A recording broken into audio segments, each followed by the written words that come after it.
Hi class, welcome back. We're in week 5. Now we're into lesson 5.3, which is the translate stage.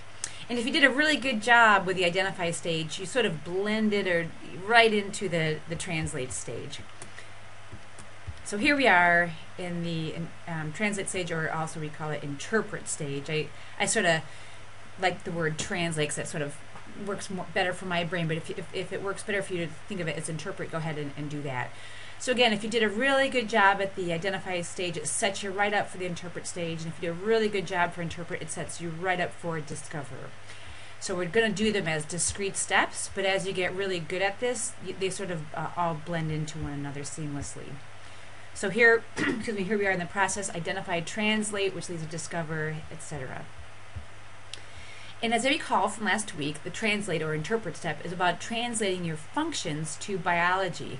And if you recall, we do this again in reverse when we get to the abstract stage. So at one, we go from design thinking, which is your identify stage, and then you translate, so you can go to biology, and then you've got to translate back, or abstract, so you can go back to emulate, which is when you go back to design. Okay, so you're going in and out of the design world and in and out of the biology world. So at this stage where you're translating from design into biology. So the idea is you translate your functions that you came up with in the identify stage so that a biologist could help you out, so a biologist could understand it.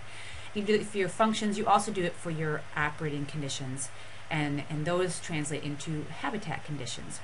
So again, you're asking, how does nature perform that function? And so you translate whatever you did at the design phase, or whatever functions are identified, you translate that so this sentence or this question makes sense.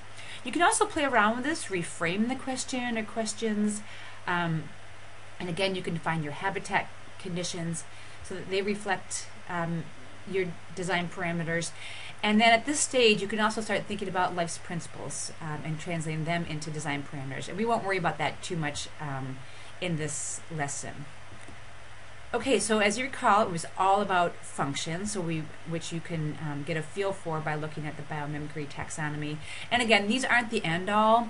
They did a really good job trying to figure out what all functions are performed in nature, and there's, of course, a kabillion of them, and turn them into actual verbs with descriptors. So that's a really fantastic starting point. And we looked at last time the design challenge of designing a cup. And we came up with all these things about a list of what a coffee cup does, and then we translated them into functions, okay?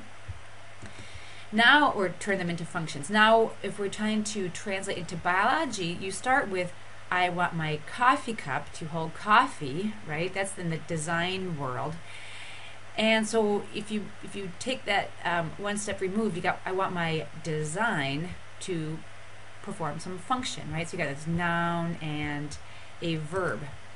So we want to translate this sentence into this question, how does nature perform this function? Okay, so you got down from doing to functions, and now we want to translate it one step further so a biologist could help you answer that question.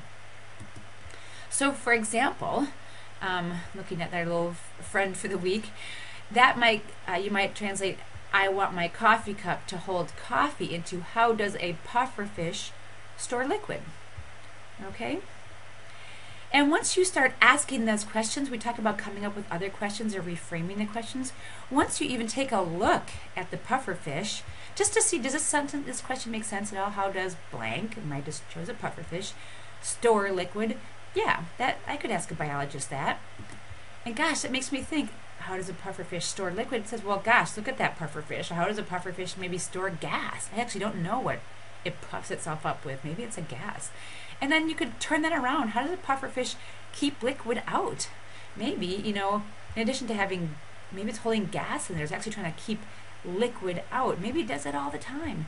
So just by translating that question, it gets your mind thinking divergently. And so that might lead to coming up with a whole new set of functions. So you know you've done your identify stage, yet when the translate stage is really easy. It's almost a trivial exercise. So you can say, how does a blank, either you could use the term nature, a system in nature, or an organism in nature, perform this verb. And if that question makes sense, then you know you've done the translate stage correctly.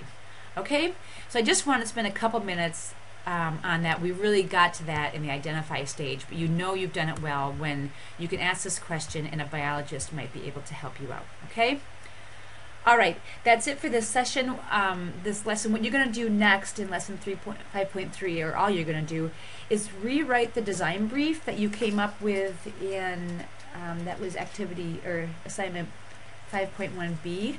You're going to rewrite that as a biomimetic design brief. So instead of having a conventional company ask you to do a conventional design, you've inspired this company to do a biomimetic design. So it's part of your design brief. You want to not only ask what you want your design to do, but create a list of functions you want your design to perform. Okay? All right, that's it, and we will see you next week.